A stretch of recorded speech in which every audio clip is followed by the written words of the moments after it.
ഈ SITയുടെ തലവനായിട്ടുള്ള എച്ച് വെങ്കിടേശനെ പിണറായി വിജയൻ വിളിച്ച് വരട്ടിയോ എന്നുള്ളൊരു സംശയം എനിക്ക് വളരെ ഗൗരവമായി എൻ്റെ മനസ്സിൽ. കടകംപള്ളി സുരേന്ദ്രനും PS പ്രശാന്തും അറസ്റ്റിലാവാൻ പാടില്ല.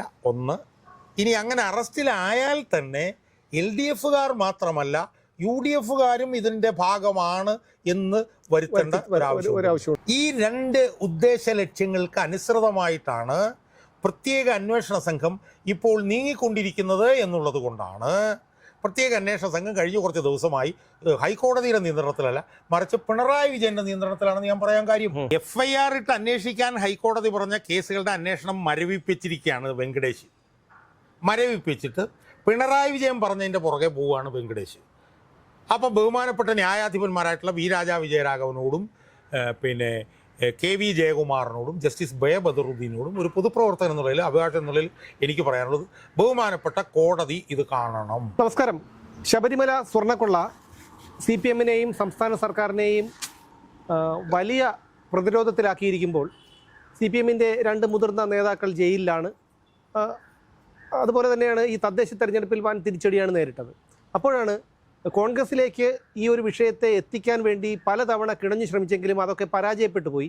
പക്ഷേ സോണിയാഗാന്ധിയുമായിട്ടുള്ള ഉണ്ണികൃഷ്ണൻ പോറ്റി നിൽക്കുന്ന ചിത്രം ഉൾപ്പെടെ ഈ CPMകാർ പുറത്തു കൊണ്ടുവന്ന് സോണിയാഗാന്ധിക്ക് ഇതിൽ പങ്കുണ്ട് എന്നുള്ള തരത്തിലുള്ള പ്രചാരണമൊക്കെ നടത്തിയെങ്കിലും അതൊന്നും വിലപ്പോയില്ല. പക്ഷേ വാജിവാഹനം പ്രയാർ ഗോപാലകൃഷ്ണൻ്റെ കാലത്താണ് തന്ത്രിക്ക് കൈമാറിയതെന്നും അതുകൊണ്ട് കോൺഗ്രസ്സിന് ഇതിൽ പങ്കുണ്ടെന്നുമൊക്കെയാണ് ഇപ്പോൾ വരുന്നത്. അതുകൊണ്ട് കോൺഗ്രസിനെയും കൂടി, കോൺഗ്രസ് നേതാക്കളെ, അജയ് തറയിൽ ഉൾപ്പെടെയുള്ള കോൺഗ്രസ് നേതാക്കളെ കൂടി ഈ അന്വേഷണത്തിൻ്റെ ഭാഗമാക്കാൻ വേണ്ടി, അന്വേഷണത്തിൻ്റെ പരിധിക്കുള്ളിൽ കൊണ്ടുവരാനുള്ള ശ്രമങ്ങളൊക്കെ നടന്നുകൊണ്ടിരിക്കുന്നു.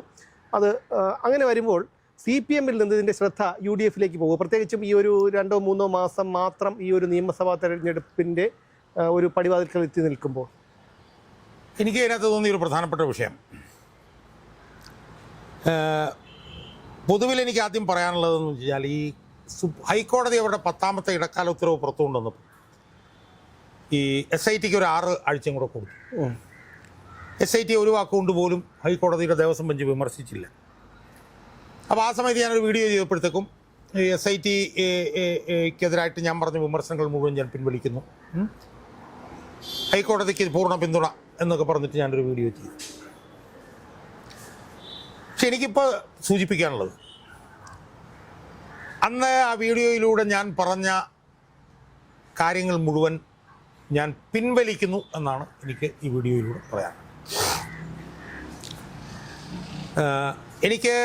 ഞാൻ അവർക്ക് പൂർണ്ണ പിന്തുണ കൊടുക്കുന്നുണ്ടെന്ന് പറയുമ്പോഴും SITയുമായി ബന്ധപ്പെട്ട ചില വിമർശനങ്ങൾ എനിക്കുണ്ടായിരുന്നു. ആ വിമർശനങ്ങൾ പൂർണ്ണമായി ഒഴിവാക്കിയിട്ടല്ല ഞാൻ പറഞ്ഞെങ്കിലും പൊതുവിൽ ഹൈക്കോടതി ഒരു 6 ആഴ്ചയും കൂടെ കൊടുത്തപ്പോൾ SITക്ക് ഹൈക്കോടതി കൊടുത്ത പിന്തുണയോടൊപ്പം നിൽക്കാം എന്നുള്ള ഒരു ധാരണയിലാണ് ഞാനന്ന് ആ വീഡിയോ ചെയ്തത്. പക്ഷേ ഇപ്പം ഞാൻ പറയുന്നു, ഞാൻ അത് പൂർണ്ണമായി പിൻവലിക്കുന്നു. അതിൻ്റെ കാരണങ്ങളാണ് ഞാൻ ഇപ്പോൾ പറയാം. എനിക്ക് ആമുഖമായി തോന്നുന്ന ഒരു കാര്യം, ഈ SITയുടെ തലവനായിട്ടുള്ള എച്ച് വെങ്കിടേശനെ പിണറായി വിജയൻ വിളിച്ച് വരട്ടിയോ എന്നുള്ളൊരു സംശയം എനിക്ക് വളരെ ഗൗരവമായി എൻ്റെ മനസ്സിൽ. അല്ല, പിണറായി വിജയൻ വിളിച്ചു വരട്ടിയാൽ വിരളാൻ ഉള്ള ഒരാളാണ് അദ്ദേഹം. നമ്മൾ മുമ്പ് പറഞ്ഞിട്ടുള്ളത് പോലെ അദ്ദേഹം മലയാളിയല്ല. അപ്പോൾ അതുകൊണ്ട് ഭീഷണി വിലപ്പോവില്ല. അതുമാത്രമല്ല, കയ്യാലപ്പുറത്തെ തേങ്ങ പോലെയാണ് ഇപ്പോൾ LDFൻ്റെ ഭരണം. അങ്ങനെ വരുമ്പോൾ എച്ച് വെങ്കടേഷിനെ പോലെയുള്ള ഒരാൾ ഹൈക്കോടതിയുടെ കൃത്യമായിട്ടുള്ള ഒരു നിരീക്ഷണമുള്ളപ്പോൾ അത്തരം ഭീഷണികളിൽ വീഴുമെന്ന് താങ്കൾ കരുതുന്നുണ്ടോ?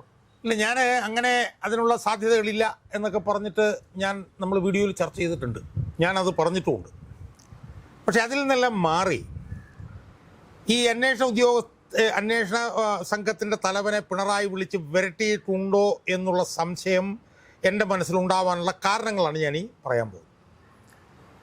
ഈ എച്ച് വെങ്കടേശൻ എന്ന് പറഞ്ഞ ഉദ്യോഗസ്ഥൻ വിരലിന് അനുകൂലമായി നിൽക്കുന്ന ആളല്ല, അയാളെ വരട്ടാൻ പറ്റില്ല, അയാൾ കോടതിയുടെ നിയന്ത്രണത്തിലാണ് പ്രവർത്തിക്കുന്നുള്ളതൊക്കെ നമ്മൾ പറഞ്ഞിരുന്നതാണ്.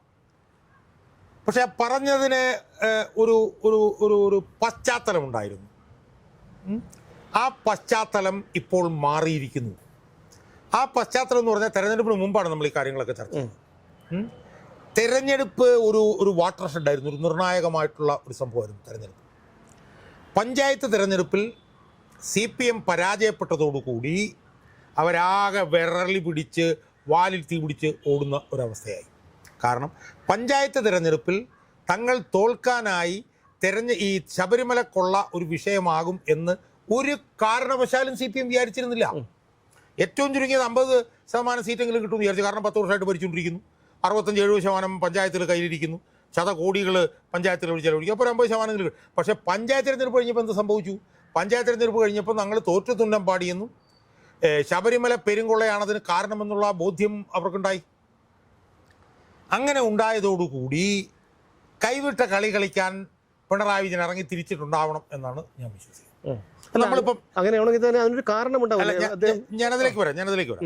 ഇപ്പോൾ ഉദാഹരണത്തിന് ഇപ്പം കേരള കോൺഗ്രസിൻ്റെ മുന്നണി മാറ്റവുമായി ബന്ധപ്പെട്ട വിഷയം നമ്മളൊന്ന് നോക്കിയേ. കേരള കോൺഗ്രസ് ഏതാണ്ട് മുന്നറി മാറാനുള്ള തീരുമാനം ഏതാണ്ട് എടുത്ത് നിൽക്കുകയായിരുന്നു എന്നാണ് ഞാൻ മനസ്സിലാക്കുന്നത്. കാരണം ഈ ക്രിസ്ത്യൻ മതമേലധ്യക്ഷന്മാരുടെ ഇടയിൽ നിന്ന് വലിയ തോതിലുള്ള സമ്മർദ്ദം കേരള കോൺഗ്രസ് മാണി ഗ്രൂപ്പിന് മുകളിലുണ്ടായിരുന്നു. 2, കേരള കോൺഗ്രസ് മാണി ഗ്രൂപ്പ് ഈ പഞ്ചായത്ത് തെരഞ്ഞെടുപ്പിൽ അഡ്ഡപട്ടലം പൊളിഞ്ഞിരിക്കുകയായിരുന്നു. അപ്പോൾ അവരെ സംബന്ധിച്ചിടത്തോളം മാറാൻ നിവൃത്തിയില്ല എന്നുള്ളതായിരുന്നു അവസ്ഥ.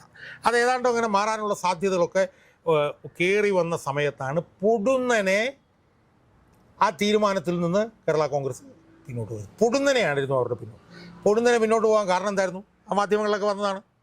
പിണറായി വിജയൻ നേരിട്ട് വിളിച്ച് സംസാരിച്ചു എന്നുള്ളതാണ് അതിൻ്റെ കാരണം. മാധ്യമങ്ങളിലൂടെ. അപ്പോൾ പിണറായി വിജയൻ നേരിട്ട് വിളിച്ച് സംസാരിച്ചു എന്നുള്ളത് മാധ്യമങ്ങളിലൂടെ പുറത്തു വരുന്ന വാർത്ത. പക്ഷേ പിണറായി വിജയൻ നേരിട്ട് വിളിച്ച് സംസാരിക്കുകയല്ല, പിണറായി വിജയൻ നേരിട്ട് വിളിച്ച് വരട്ടുകയായിരിക്കും ചെയ്യുക എന്നുള്ളത് നമുക്കറിയാൻ പാടില്ലാത്തൊരു കാര്യമല്ല. അപ്പോൾ അതിൻ്റെയും കൂടെ പശ്ചാത്തലത്തിൽ തെരഞ്ഞെടുപ്പിൽ തോറ്റതിന് ശേഷമുള്ള ഒരു പശ്ചാത്തലമുണ്ട്.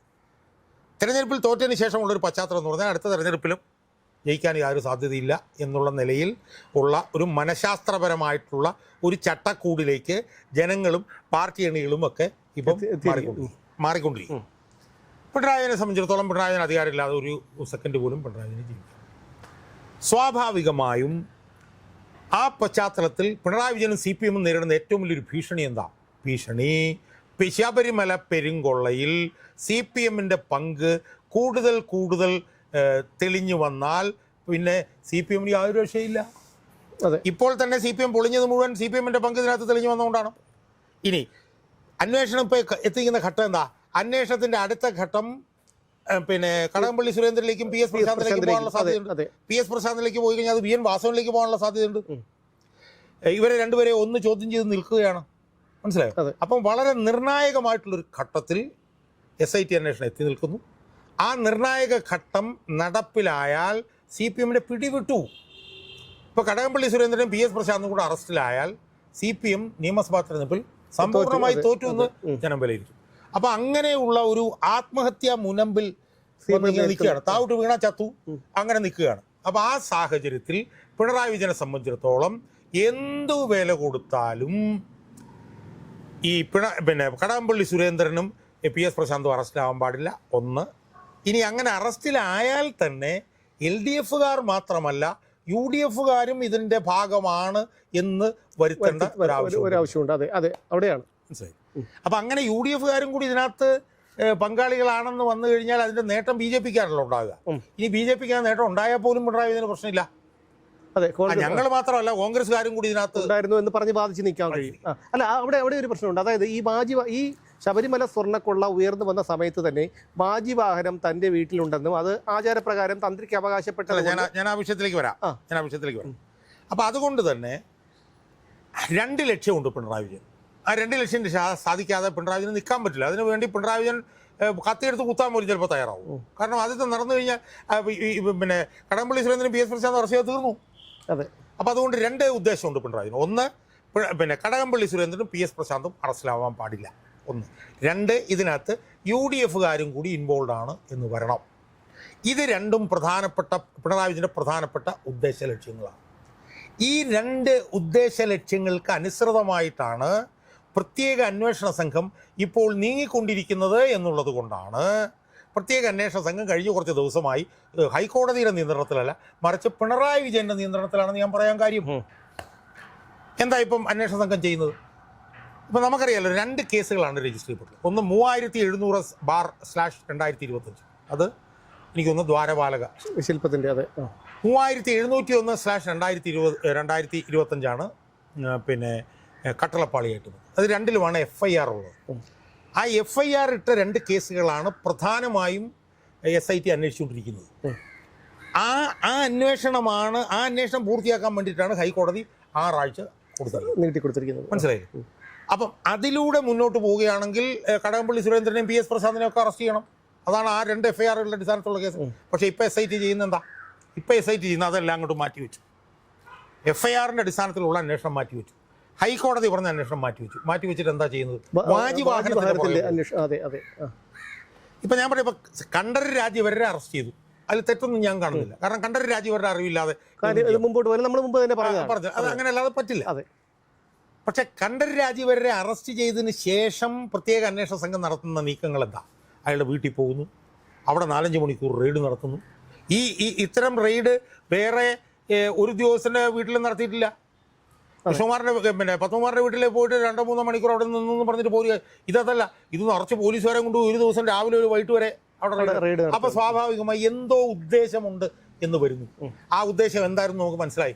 ആ ഉദ്ദേശമായിരുന്നു വാജിവാഹനം പിടിച്ചെടുക്കുക. ഞാനതിലേക്ക് വരാം, ഞാൻ പറഞ്ഞോളാം. വാജിവാഹനം പിടിച്ചിട്ട് അത് തൊണ്ടി മുതലായി കോടതിയിൽ ഹാജരാക്കുക. അപ്പോൾ എന്തായിരുന്നു ഉദ്ദേശം എന്ന് പറയുമ്പോൾ ആദ്യം നമ്മൾ പറയേണ്ടത് ഒരു ഉദ്ദേശം ഉണ്ടായിരുന്നു അവിടെ ചെന്നത്. അത് വാജിവാഹനം പിടിച്ചെടുക്കലായിരുന്നു. വാജിവാഹനം പിടിച്ചെടുത്ത് ഇനി വാജിവാഹനത്തെക്കുറിച്ച് നമ്മൾ പറയുമ്പോഴത്തേക്ക് പശ്ചാത്തലമായിട്ട് എനിക്ക് മനസ്സിലായ ഒരു കാര്യമുണ്ട്. ഈ വാജിവാഹനം എന്ന് പറഞ്ഞാൽ എന്തോ അയ്യപ്പൻ സഞ്ചരിച്ച ഒരു കുതിര അല്ലേ? ആ കുതിര അതൊരു സ്വർണം പൂശിയ ഒരു കുതിരയാണ്, പൊതിഞ്ഞ കുതിര പോലും. അത് കൊടിമരത്തിൻ്റെ മുകളിൽ വെച്ചിരിക്കുക. അപ്പോൾ കൊടിമരം മാറ്റുമ്പോൾ അത് ഏതാണ്ട് ഒരു മൃതദേഹമാകുമെന്നാണ് പറയുന്നത്. അതിന് പിന്നെ ഒരു വിലയില്ല. കാരണം കൊടിമരം മാറ്റിക്കഴിഞ്ഞാൽ പിന്നെ അതെടുത്ത് മാറ്റിക്കൊണ്ട് പോയിക്കോണം. അപ്പോൾ അത് ഇന്നലെ ശ്രീജിത്ത് പണിക്കർ എന്ന് പറഞ്ഞ ആൾ TV-യിൽ നിന്ന് പറയുന്നത് വെച്ചാൽ അത് ഉരുക്കി കളയണം.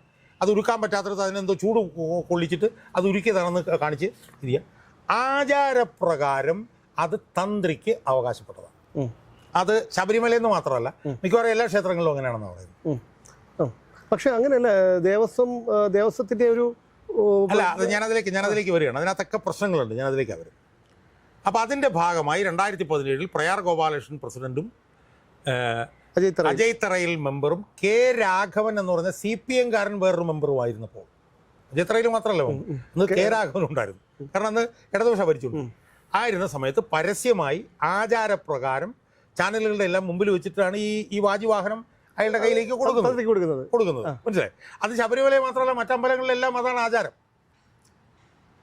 അപ്പോൾ ഇപ്പോൾ വന്നിരിക്കുന്നത് എന്താ? 2012 പിന്നെ ദേവസ്വം ബോർഡിൻ്റെ ഒരു ഉത്തരവുണ്ടായിരുന്നു. അത് പൊതുമുതലാണ്, അത് തന്ത്രിക്ക് അവകാശപ്പെട്ടതല്ല എന്നും പറഞ്ഞിട്ടൊരു ഉത്തരവ് ഇപ്പം മാധ്യമങ്ങളിൽ കിടന്ന് കളിക്കുന്നത്. അതും ഈ ഏഷ്യാനെറ്റിലെ അരുൺകുമാർ എന്ന് പറഞ്ഞ ചെറുക്കനാണ് ആദ്യം പുറത്തു വിട്ടത്. അപ്പോൾ ആദ്യമായിട്ട് നമ്മൾ ചോദിക്കേണ്ട ഒരു ചോദ്യം, ഈ 2012 ഉത്തരവ് എങ്ങനെ പുറത്തു വന്നു? അത് ആര് പുറത്തു കൊണ്ടുവന്നു? നമ്മളത് അന്വേഷിക്കേണ്ടിയിരിക്കുന്നു. അത് SITക്ക് അതിനകത്ത് വല്ല പങ്കുണ്ടോ എന്ന് നമ്മൾ അന്വേഷിക്കണം. SIT ഇതൊന്നും ചെയ്യുന്നില്ലെന്നാണ് പറഞ്ഞത്. പക്ഷേ പുറകെ കൂടെ അണ്ടർഹാൻഡ് ഡീൽ വല്ലതും നടത്തുന്നുണ്ടോ? ഇതെങ്ങനെ ഈ ഇത് പുറത്തു കൊണ്ടുവന്നു? ഈ ഉത്തരവിനെ കുറിച്ചാണ് എല്ലാവരും ചർച്ച ചെയ്യുന്നത്. പക്ഷേ ഈ ഉത്തരവ് എങ്ങനെ പുറത്തു വന്നതിനെ കുറിച്ച് ആരും ചർച്ച ചെയ്യുന്നില്ല. മനസ്സിലായി? അപ്പം ഇത് നിയമവിരുദ്ധമായിട്ടാണ് കൈമാറിയത് എന്ന് ഏതോ ഒരു കേന്ദ്രം തീരുമാനിച്ച് ഉറച്ചിട്ട് അതിൻ്റെ ഭാഗമായിട്ടാണ് ഇത് പുറത്തേക്ക് കൊണ്ടുവരുന്നത്. എന്നെ സംബന്ധിച്ചിടത്തോളം ഞാൻ പറയാം, ഇത് പുറത്തു കൊണ്ടുവരുന്നതിൽ SITക്ക് ഒരു പങ്കുണ്ടോ എന്ന് ഗൗരവമായി ഞാൻ സംശയിക്കും. രണ്ടാമത്തെ പ്രധാനപ്പെട്ട പ്രശ്നം എന്ന് പറയുന്നത്, ഇതിപ്പോൾ 2012 ഉത്തരവ് സംബന്ധിച്ച് ഒരുപാട് വൈരുദ്ധ്യങ്ങൾ ആ ഉത്തരവിൽ തന്നെ ഉണ്ടെന്ന് പറഞ്ഞിട്ട് ശ്രീജിത്ത് പണിക്കർ ഏഷ്യാനെറ്റിൽ കാണിക്കുന്നത് ഞങ്ങൾ.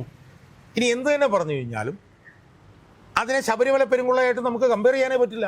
കാരണം അതൊരു ചെറിയ കുതിരയാണ്. ആ ചെറിയ കുതിര അതാണ് അതും തമ്മിൽ എന്താണ് ബന്ധം? യാതൊരു തരത്തിലുള്ള ബന്ധവും ഇല്ലല്ലോ. അത് മാത്രമല്ല, ഇത് താങ്കൾ പറയുന്നത് പോലെ മാധ്യമങ്ങളുടെ എല്ലാം മുന്നിൽ വെച്ചിട്ടാണ് തന്ത്രിക്ക് കൈമാറുന്നത്. അതുപോലെയല്ല ഈ സ്വർണ്ണപ്പാളിയും ദ്വാരപാലക ശില്പങ്ങളും. അതിലെനിക്ക് പറയാനുള്ള 3-4 കാര്യങ്ങളുണ്ട്. ഒന്ന്, പരസ്യമായിട്ടാണ് ഇത് ചെയ്തത്. 2, ആചാരപ്രകാരമാണ് ചെയ്തത്. അതിനു മുമ്പ് തന്നെ ആചാരം നിലനിൽക്കുന്നതാണ്. മൂന്നാമത്തെ ഏറ്റവും പ്രധാനപ്പെട്ട പ്രശ്നം എന്ന് വെച്ചാൽ ഇതൊരു ചെറിയ സ്വർണം പൊതിഞ്ഞൊരു കുതിര മാത്രമാണ് ഈ കുതിര. ഈ കുതിരയ്ക്ക് ഇനി എത്ര സ്വർണം പൊതിഞ്ഞിട്ടുണ്ടാവും? ചില്ലറ ഗ്രാം സ്വർണം പൊതിഞ്ഞിരിക്കാൻ വഴിയുള്ളൂ. ഇനിയിപ്പോൾ അയാളെടുത്ത് വിറ്റു എന്ന് പറഞ്ഞാൽ തന്നെ അത് ആ സ്വർണം പൊതിഞ്ഞ കുതിരയിലേ പോകുന്നുള്ളൂ. അല്ലാതെ മാത്രമല്ല, ഈ കേസിന്റെ തുടക്കത്തിൽ അദ്ദേഹം പറഞ്ഞല്ലോ, ഇത് എന്റെ വീട്ടിലുണ്ട്, ഞാൻ തിരികെ ഏൽപ്പിക്കാമെന്ന് അദ്ദേഹം പറഞ്ഞതാണ്. അപ്പോൾ ഒരു വശത്ത് സ്വർണം പൊതിഞ്ഞ ഒരു ചെറു കുതിര, മറുവശത്ത് ദ്വാരപാലക ശില്പം, പീഠം, കട്ടിളപ്പാളി, സാധാ കോടികളുടെ ഇത് തമ്മിൽ എന്താണ് ബന്ധമെന്ന് മനസ്സിലായില്ല. അപ്പം ഇതിൽ നമ്മൾ മനസ്സിലാക്കേണ്ട ഒരു കാര്യം എന്താ? പ്രത്യേക അന്വേഷണ സംഘം വലിയ താല്പര്യം ഇപ്പോൾ എടുത്തുകൊണ്ടിരിക്കുന്നത് ഇതിനകത്ത് UDF-കാരും കൂടി പങ്കാളികളാണെന്നുള്ളത് വരുത്തി തീർക്കാൻ. ആ താല്പര്യം വന്നു കഴിയുമ്പോഴത്തേക്കും SIT ഹൈക്കോടതിയുടെ കീഴിലാണോ പിണറായിൻ്റെ കീഴിലാണോ ജോലി എന്ന് നമ്മൾ പറയേണ്ടി വരും. അതെ. ഇതിനകത്ത് UDFകാരെ കൂടി ഉൾപ്പെടുത്തുക എന്നുള്ള താല്പര്യം ആരുടേതാണ്? പിണറായി വിജയൻ്റെതാണ്. അതായത് ഇപ്പോൾ ആകെ നാണം കെട്ട് നാറി മുങ്ങി നിൽക്കുകയാണ് CPM. അപ്പോൾ ഇനി ഗൃഹസമ്പർക്കവും മറ്റ് പല പരിപാടികളുമായിട്ട് നടക്കുകയാണ്. അപ്പോൾ ഇനി തെരഞ്ഞെടുപ്പ് പടിവാതിൽക്കലെത്തി നിൽക്കുമ്പോൾ അവിടെ UDFന് കൂടി ഒരു പങ്കുണ്ടെന്ന് വരുത്തി തീർത്താൽ കുറേ ആൾക്കാരുടെ മുമ്പിലെങ്കിലും പിടിച്ചു നിൽക്കാൻ ശ്രമിക്കാം. അതെ. അപ്പം ആ താല്പര്യം H. വെങ്കടേശൻ്റെ കീഴിലുള്ള പ്രത്യേക അന്വേഷണ സംഘം നടപ്പിലാക്കി കൊടുക്കുമ്പോൾ ഈ H. വെങ്കടേഷ് ആരുടെ താല്പര്യമാണ് സംരക്ഷിക്കുന്നത്? S. ശശിധരൻ ആരുടെ താല്പര്യമാണ് സംരക്ഷിക്കുന്നത്? അതുകൊണ്ട് H. വെങ്കടേശും S. ശശിധരനും ഒക്കെ മനസ്സിലാക്കേണ്ട ഒരു കാര്യം, പിണറായി വിജയൻ്റെ കോടാലിക്കൈയായി അധപ്പതിച്ചാൽ ഹൈക്കോടതി എടുത്തിട്ട് ചതയ്ക്കും, ഒരു സംശയവുമില്ല കാര്യത്തിൽ. ഇന്ന് കുറ്റപത്രം കൊടുക്കുകയല്ലേ? അല്ല, കുറ്റപത്രം കൊടുക്കുന്ന അടുത്തൊരു കേസും കൂടെ ഉള്ളതുകൊണ്ട് ഒരു കേസും കൂടെ ഉള്ളതുകൊണ്ട്. അപ്പോൾ ഹൈക്കോടതിയെ സംബന്ധിച്ചിടത്തോളം ഹൈക്കോടതി പറഞ്ഞിരിക്കുന്നത് ഈ 2 കേസുകൾ അന്വേഷിക്കണം. അതിന് അന്വേഷണം മരവിപ്പിച്ചിരിക്കുകയാണ്. അതെ അതെ. ഈ PS പ്രശാന്തിനെ പോലും ചെയ്യുന്നില്ല. PS പ്രശാന്ത് പോലും ഇന്നലെ പറഞ്ഞതെന്ന് പറഞ്ഞാൽ തനിക്ക് ഈ വിഷയത്തിൽ ഒരു ബന്ധവുമില്ല, ദ്വാരപാലക ശില്പവും മറ്റു കാര്യങ്ങളും ഒക്കെ പുറത്തോട്ട് ഉണ്ണികൃഷ്ണൻ പോറ്റി കൊണ്ടുപോകാമെന്ന് പറഞ്ഞപ്പോൾ താൻ അതിനെ തടഞ്ഞു എന്നാണ് പറയുന്നത്. അതൊക്കെ അസംബന്ധമാണ്. അതായത് പക്ഷേ കോടതിയുടെ ഉത്തരവിൽ തന്നെ ഒരു വിധിന്യായത്തിൽ പറഞ്ഞല്ലോ, അതായത് അത് മുഴുവൻ അസംബന്ധമാണ് അയാൾ പറയുന്നത്. അത് നമുക്ക് വേറെ അവസരത്തിൽ നമുക്ക് ചർച്ച ചെയ്യും. അപ്പോൾ FIR ഇട്ട് അന്വേഷിക്കാൻ ഹൈക്കോടതി പറഞ്ഞ കേസുകളുടെ അന്വേഷണം മരവിപ്പിച്ചിരിക്കുകയാണ് വെങ്കടേഷ്. മരവിപ്പിച്ചിട്ട് പിണറായി വിജയൻ പറഞ്ഞതിൻ്റെ പുറകെ പോവുകയാണ് വെങ്കടേഷ്. അപ്പോൾ ബഹുമാനപ്പെട്ട ന്യായാധിപന്മാരായിട്ടുള്ള V. രാജാ വിജയരാഘവനോടും പിന്നെ KV ജയകുമാറിനോടും ജസ്റ്റിസ് ബദറുദ്ദീനോടും ഒരു പൊതുപ്രവർത്തകൻ എന്നുള്ളതിൽ അഭിഭാഷകൻ എന്നുള്ളതിൽ എനിക്ക് പറയാനുള്ളത്, ബഹുമാനപ്പെട്ട കോടതി ഇത് കാണണം. കോടതിയുടെ താല്പര്യം എന്താണ്? കോടതിയുടെ താല്പര്യം ഇതിനകത്ത് കള്ളന്മാർ ശിക്ഷിക്കപ്പെടണം എന്നുള്ളതാണ്. പിണറായിയുടെ താല്പര്യം എന്താണ്? തങ്ങൾക്ക് എങ്ങനെയും ഇതിൻ്റെ പേരിൽ അധികാരത്തിൽ കയറണം എന്നുള്ളതാണ്. ഇത് ബഹുമാനപ്പെട്ട ഹൈക്കോടതി കാണണം. ഈ ഹൈക്കോടതിയുടെ നിയന്ത്രണത്തിലല്ല ഇപ്പം SIT പ്രവർത്തിച്ചുകൊണ്ടിരിക്കുന്നത്. ഇപ്പോൾ പിണറായി വിജയൻ്റെ നിയന്ത്രണത്തിലാണ് പ്രവർത്തിക്കുന്നത്. പിണറായി വിജയനെ അറിയാവുന്നവർക്കറിയാം, പിണറായി വിജയൻ കാര്യസാധ്യത്തിന് വേണ്ടി എന്തും ചെയ്യും. കാരണം ഒരു കമ്മ്യൂണിസ്റ്റുകാരനെ 51 വെട്ടി മുഖത്ത് കൊല്ലാൻ ഇത് കൊടുത്തു എന്ന ആരോപണമുള്ള ആളാണ് പിണറായി വിജയൻ. അതുകൊണ്ട് പിണറായി വിജയന് ജയിക്കണമെന്നുണ്ടെങ്കിൽ കോൺഗ്രസ്സുകാരനെ കൊടുക്കണം. പക്ഷേ നമ്മൾ മനസ്സിലാക്കേണ്ട ഒരു കാര്യം എന്താ, ഇനി വാജിവാഹനവുമായി ബന്ധപ്പെട്ടുകൊണ്ട് ഇനിയിപ്പോൾ കോൺഗ്രസ്സുകാരനെ അതിനകത്ത് പെടുത്തി എന്ന് പറഞ്ഞാൽ പോലെ ഒന്നും നിലനിൽക്കില്ല. കാരണം ഒന്ന്, ഈ ആചാരപ്രകാരം ഇങ്ങനെ കൊടുക്കുമ്പോൾ കൊടുക്കണ്ട എന്ന് ദേവസ്വം ബോർഡ് എഴുതുന്നത് അതൊന്നും നിലനിൽപ്പില്ല. ഇതെല്ലാം ക്ലിയർ എവിഡൻസ് ആണല്ലോ. കാരണം ആചാരപ്രകാരം ആയിക്കോട്ടെ എന്തോ ആയിക്കോട്ടെ, ദേവസ്വം അംഗങ്ങളും ദേവസ്വം പ്രസിഡന്റും മാധ്യമങ്ങളുടെ മുന്നിൽ വെച്ച് ഈ വാജിവാഹനം തന്ത്രിക്ക് കൈമാറി എന്ന് പറയുമ്പോൾ അതൊരിക്കലും ഒരു മോഷണമായിട്ട് നമുക്ക് കരുതാൻ കഴിയില്ല. അപ്പം അത് മാത്രമല്ല, ഈ ആചാരത്തിനുള്ള പ്രാധാന്യം സുപ്രീം കോടതികൾ വരെ സുപ്രീം കോടതി തന്നെ പലവണ്ണം അംഗീകരിച്ചിട്ടുള്ളതാണ്. അതെ. ആ ആചാരം ഇതാണെന്നുള്ളത് തന്ത്രിമണ്ഡലത്തിൻ്റെ ഒരു പത്രസമ്മേളനം ഉണ്ടായിരുന്നു. ആ തന്ത്രിമണ്ഡലത്തിൻ്റെ പത്രസമ്മേളനത്തിൽ ആചാരത്തിനുള്ള പ്രാധാന്യം സുപ്രീം കോടതി ആവർത്തിച്ച് പറഞ്ഞതിൻ്റെ ഒരു 3-4 തെളിവുകൾ അവർ പറയുന്നത് ഞാൻ കേട്ടു. അതുകൊണ്ട് ഇതുകൊണ്ടൊന്നും പിണറായി വിജയന് രക്ഷപ്പെടാൻ പറ്റുമെന്ന് പിണറായി വിജയൻ വിചാരിക്കരുത്. ഹൈക്കോടതിയിൽ നിന്നും മസ്തകത്തിന് അടി പിണറായി വിജയന് കിട്ടും.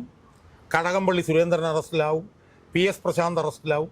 PS പ്രശാന്ത് അറസ്റ്റിലായി കഴിയുമ്പോഴത്തേക്കും VN വാസവനിലേക്ക് ഇതൊക്കെ നടക്കാൻ പോവുകയാണ് എന്ന് മാത്രം പിണറായി വിജയൻ മനസ്സിലാക്കിക്കൊള്ളുക. H. വെങ്കടേഷ് എന്ന് പറഞ്ഞ ഈ ഉദ്യോഗസ്ഥൻ, അതിന് മലയാളം അറിയില്ലേ, മലയാളം അറിയാവുന്ന ആരെങ്കിലും പറഞ്ഞു കൊടുക്കണം.